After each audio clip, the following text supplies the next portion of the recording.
Malfow, we have one more thing left to do today. We are continuing our series of college football postmortems as we take a look and kind of go through and recap the seasons of the 12 FBS teams in the state of Texas. How about we do a little bit of North Texas Mean Green postmortem, taking a look at their 6-7 finish, their third in Conference USA West, and I guess we'll save our opinions for it as we move on in this segment. But Malfow, what are we taking a look at first? We should mention that we are doing this completely neutral. Mm-hmm. We did graduate from North Texas, but we are going to be looking at this in a completely neutral standpoint. So let's go ahead and move on to our first category. We went through and looked at how the offense did all season, and we gave them a grade. And for the North Texas Mean Green, we gave their offensive grade a B. Now, I want to first start off and say that I would not give them a B if we had ended the if North Texas had ended the season with that Marshall game, because we were 1-6. I would have probably given them a D at that standpoint. Towards the end of the season, if you remember, we went on North Texas. Excuse me, I keep saying we. No, we. North Texas went on a 5-1 with the bowl loss run. So putting those two together, I wanted to give them a higher grade than what they deserved at the beginning of the season, so I gave them a B. Now, there are a lot of different factors on why the first start of the season was so rocky compared to the second part of the season. And really, I think to start off with, I think the game plan at the beginning of the season was not a good fit for this North Texas team. Now, Seth Luttrell is coming from a couple of seasons where he had Mason Fine at quarterback that could pretty much complete any pass that you throw at him. No pun intended. He could complete that. He could also run as well. And so when you have a quarterback like that, your game plan is to, you can rely on passing the ball most of the time. You don't really need a premier running back in order to be successful. And so I think that's what was the game plan going into this season, was to start Austin Aune, maybe kind of switch it between Austin Aune, Jace Ruder to kind of decide who you want your starting quarterback to be, and to basically rely on throwing the ball, pretty much, and then having the run game kind of in the background, And so it didn't work out quite well. I think that if you look back to the beginning of this season and you take a look at their schedule, the games that they had lost, for the most part, they had more passing yards than they did rushing yards. Yeah. And so I think that, and then when you obviously go down the schedule and look at that 5-0 run that they had at the end of the year, minus the bowl game, they ran the ball a lot more, and they were really successful when they found their identity in their run game with guys like DeAndre, Torrey, and Ragsdale. When you gave them the ball a lot more, they were just much more effective on the run game, or even if you just try and balance the offense a little bit, because if you make the run game your premier way of moving the ball, you can throw Austin Aune in there a couple of times to make a couple of short passes when you need to. But for a team like North Texas, when really also, not to mention the quarterback spot was so rocky. I mean, there was no consistency in that quarterback spot, especially towards the end of the year. You never knew who was going to be the starting quarterback between Jace Ruder and Austin Aune. But when they officially went with Austin Aune, that's when you started to see more consistency with this North Texas offense. Right. And just to flashback for just a second here, North Texas starts off Northwestern State. Beat them, you're good. Right. You drop 6. They're down to 1-6, and then they go out and they win their last 5 games. So you're right. I have never been a fan when it comes to college football of doing this, we'll kind of decide on the quarterback as we go along. It never works out. Never like that. And that's a personal preference. There are some people it works out for, some people it doesn't. I have never been a fan of that at the college level. At the high school level, I think that's totally, totally different. We're talking college football here. I think that you should be able to tell who your starting quarterback should be by the time the season kicks off. Maybe you get out first game jitters and let them have a half each and see what they do after that. But continuing to not be able to solidify a quarterback, especially in a program that had Mason Fine for so long and so great, all of Seth Luttrell's identity has been based off of what Mason Fine did. He's been here for 6 years now, and without a consistent quarterback every single year since Mason Fine has left, it's been, what are we doing out there? It looks consistently confused. And the biggest issue that North Texas has had for so many years, even when Mason Fine was there, was the fact that their offensive line has been garbage year in and year out. Now, on the offensive side, they've always had one playmaker. You have a Rico Bussey. You have a Jalen Darden. This year, it was DeAndre Torrey. They had a guy that could do it. And you're right. Once they started to figure out, once they started to let Ani get comfortable in that offense, they started producing. You could see that. And a big, big, big thing that I think impacted the North Texas offense so much was what they did in the first quarter. If you go back and you look at those games, those 6 games that they lost, it was consistently falling down 21 points in the first quarter. Consistently. 14, 21. And then you know what? They would kind of start to creep back up, and you're going, okay, but it was too little, too late. They dug themselves a hole that they could not get out of. So it's frustrating. Here's the other frustrating part for me with Austin Ani. I'm not saying that he is trash. I'm not saying he's super, super great by any stretch of the means. He has almost 2,000 passing yards. Okay, you've got a star running back. 2,000? Not going to complain too much about that. When you have 9 passing touchdowns and 9 interceptions, there's an issue. Hashtag Math Tuesday, 50% on either a touchdown or either an interception. If I can flip a coin and choose which one that Austin Ani is going to throw, that's worrisome. That's troublesome. Yeah, that's a good way to put it. You can't do anything off of that. You can't get offensive consistency out of your receivers at that point. You can't get anything going. And I feel like we looked at it earlier. They were 87 for 210 on third down. That's 41, just over 41% on third down efficiency. That's where that comes down to. They're under 50% on third down efficiency, but it's because when they get in the red zone, there was no productivity after that. They couldn't get to the red zone because it was either a pick or you looked up. I don't even remember what you looked up something with the red zone efficiency, and it was we terrible. Were I think North Texas. I keep saying we. I think North Texas went 29. Maybe 26 for 49 in the red zone. Yeah, and it's just like you look at the national stats of where North Texas ranks in passing and rushing in this offense, and it's like they're just kind of average. Now, a just kind of average offense is okay if you have a defense that can back it up, and we'll get there in a second, but that doesn't work for North Texas. Right. So the offensive line did a little better this year. I would say that it was more consistent this year than it has been in years past.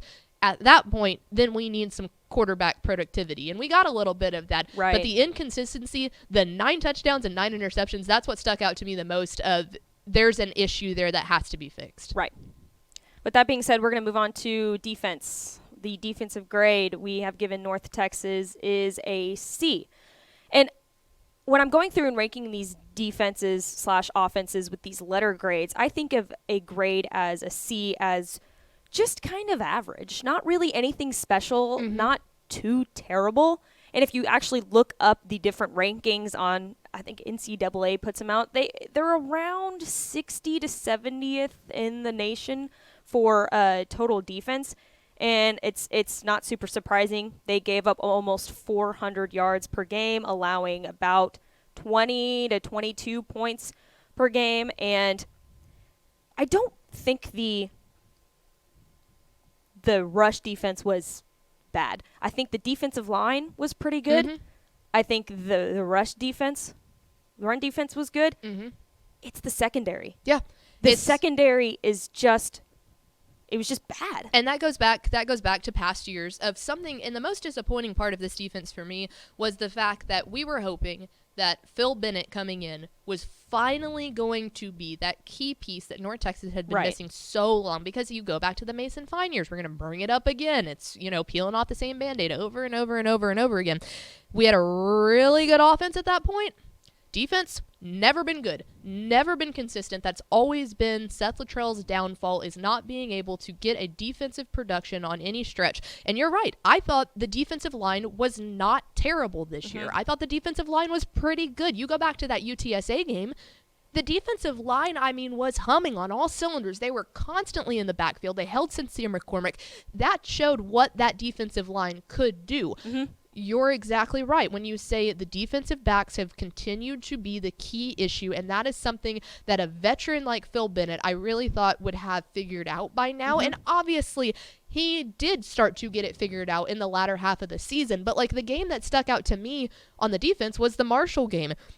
You have your running back go for 179 yards and 2 touchdowns, and you lose 49-21? Yeah. How is that possible? How is that possible? And it was one of those things. It was like, you let Wells throw for 323 yards on you. Now, don't get me wrong. Marshall's quarterback, Wells, was a really good player. He was a great quarterback. He did that to a handful of teams this season. But if you have your star running back pop off in the middle of the season like that and go for almost 200 yards, and Ani had a fairly good game that game too, it was just one of those things. Defense is, you saw the flashes of what they could be at times, but you also saw them out there looking confused, not understanding what they were doing. And that's been the key to North Texas for so long. Is I think that there was some improvement made there, because we could in the latter half of the season see those improvements being made, especially at the defensive line position and the linebackers. Those front 7 were not bad. They just have got to figure out how to get any sort of production from those defensive backs. And if they can't do it, then they're never going to contend again, because you don't have, like I said earlier, an okay offense, a B-graded offense can work if your defense can also work. Right. If you can't get stuff out of your defense, then there's no way that mediocre quarterback play and having 1-star running back or 1-star receiver is going to get you into that upper echelon of Conference USA, especially the way things are trending. Right. And you mentioned it kind of with the offense. Now, there were, especially towards the beginning of the season, I think the defense really hurt the offense, because when you look at the first couple of games of the season when they went 1-6, most of those games, the score was 21-0. Yeah. Not North Texas at halftime. Yeah. And that's, you can't dig yourself a hole. No, and the defense kind of did that for him, kind of put him in a really bad position to come out of that half and not really do much. Now, they turned that around a little bit the second half of this season. The defense was able to hold their opponents to 7 points, 14 points. Average offenses are fine as long as the defense gives them something to work with in the beginning part of the game. If you get it down in a hole, that's what they did all year. They got down in a hole and they couldn't dig themselves out of it. Right. With that being said, we are going to move on to our team MVP. No surprise here. Running back DeAndre Torrey. We mentioned another guy that we thought that might deserve the MVP, but we'll mention him later. I think DeAndre Torrey deserved it even more. Really, I think was the backbone of this offense and really this, I can say team, because he was a senior. And I went to most North Texas games and could see the leadership that he brought to this team, being a captain and being a senior. He had 248 carries on the year, 1,215 yards, 13 rushing touchdowns, averaging almost 5 yards a carry. And when you look at a guy and you call him the MVP, or when you're looking at a team and you want to name an MVP, I really think that their impact on the team has to be noticeable. And I think that you can definitely say that about DeAndre Torrey. When you give him the ball 25 plus times a game, he was making a significant impact. Now, that result might not have always ended up in a win, but at least they were scoring points more when they gave him or Ragsdale the ball. Yeah, and that's kind of the thing. This goes back to what we were talking about on not being efficient on third down, not being efficient in the end zone specifically, or in the red zone, rather. If you're not efficient in the red zone, that means you're not getting to it a whole lot. And Right. that was the big thing. Not only were they not efficient in it, they weren't getting there a whole lot. And the one bright spot, most of their points ended up coming off of splash plays. They came off of big plays. And when you have your guy, it was DeAndre Torrey. He was the one that was making those splash plays that they needed because they weren't getting the ball down and in long, extensive, time-killing drives. It was more, let's hit it, let's go, let's get it to Torrey and see what he can do. He was also the one bright spot when he did get into the red zone of someone that you could trust to give the ball to. And like you said, he was a senior leader. We knew that this was coming for a long time, a team captain. And North Texas has always had at least one of those guys that really, really steps it up. Jalen Darden was right before him, and Mason Fine or Rico Bussey or whoever you want to say. DeAndre Torrey was that guy for North Texas this year. I mean, he was 26th in the nation in rushing, so he was nationally up there, which is impressive. But yeah, a big bright spot to him, and I wouldn't be surprised if he goes and tries out for an NFL Combine or just to see what he can get there. Yeah. So DeAndre Torrey was the easy choice here. You did mention, yes, according to the ESPN stats, Ethan Mooney went 40 for 40 on extra point attempts. So good on you, fella. Mans kicked the winning field goal against UTEP. Yep. So that was, I remember that game. To close this all out, we will quickly take a look at 2022 expectations. There's one that I want to point out because I've actually personally been asked this question quite a bit. Is Seth Luttrell safe? Is he here to stay for another year, a couple years? Is he going to get fired sometime in the off season? I think overall you can look at 2022 and you can, if you're a North Texas fan, you can feel good about Seth Luttrell staying for at least one more year. I don't know. What are your thoughts on that? Yeah, I was. It was funny because you flash back to some of our shows that we had in the first half of the season, and it was like, clear how he's gone. We're 1-6. We're dropping to teams that we shouldn't drop to. Specifically after the La Tech game, they're a program that is down right now. How do you go out and drop that? Seth's road record has always been a big concern for me. I consistently never feel good about North Texas on the road. Hands down, do not. I think Coach Luttrell saved his job. I think that a bowl win, especially a home bowl win, they played in Frisco against Miami of Ohio. They had a great first half and then absolutely pooped the bed the second half. I think that would have given him even more of a reason to take a breath. I think Seth Luttrell, because I know him personally, is a great man, and I think that I would always like to root for his success, and I don't feel bad saying that. That's not a UNT thing. That's a me knowing Coach Luttrell pretty well thing. But the fact of the matter is, yes, he did save his job for 1 year. If they go out and have another season like they did this year, I do not think that he will return after that. I think it's kind of one of those, you're beating a dead horse at that point, looking for mediocrity, and you're never going to take that next step.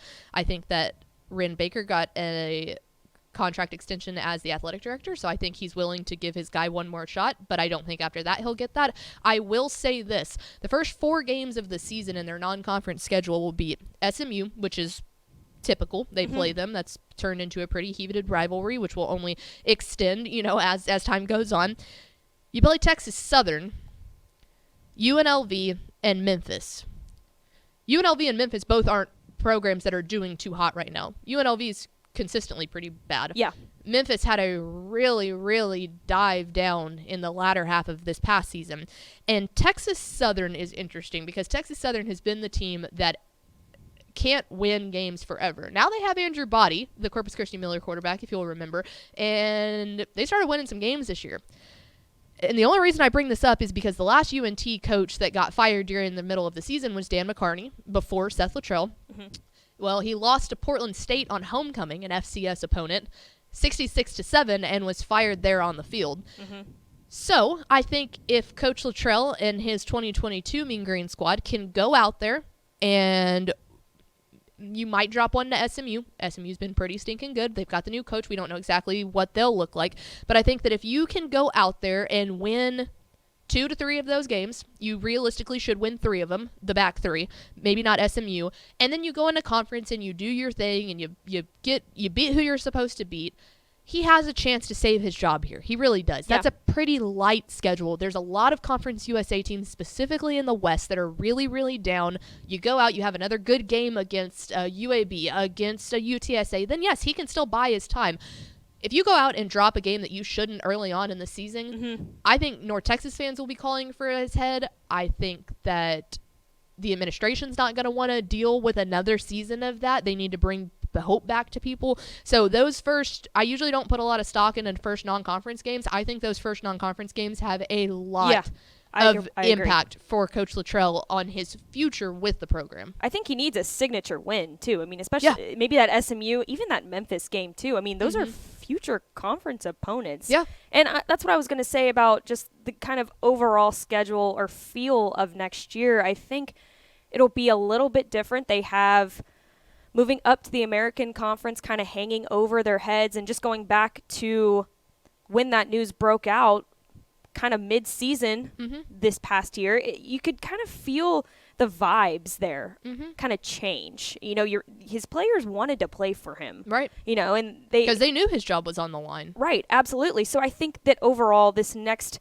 I think it'll just be a different feel and a different vibe. We'll see a different North Texas team this coming season than we have in the past, because they've got something big to look forward to and something kind of hanging over their head. Yeah, Phil Bennett's got to figure out, he has to continue to make improvement on the defense.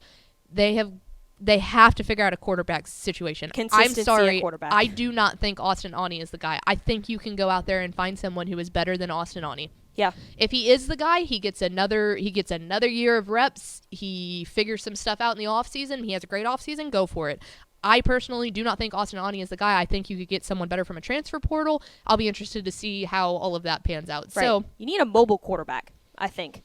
You got to have someone who can run. Yeah. I genuinely think that's the issue forever that needs to be solved. So there it is, our 2021 North Texas football post-mortem, taking a look at the Mean Green's 2021 season. We will continue these throughout the offseason, taking a look at the 12 FBS teams in Texas and running back through their football seasons. Hey, thanks for watching this clip here on YouTube. If you like this kind of stuff and you want more of it, make sure you subscribe to our YouTube channel. And remember, you can watch us live every weekday at noon at texasfootball.com, Facebook, Twitch, or here on YouTube. And if you want more of the best coverage of football in the state of Texas, check out texasfootball.com and become a Dave Campbell's Texas Football Insider at texasfootball.com/subscribe.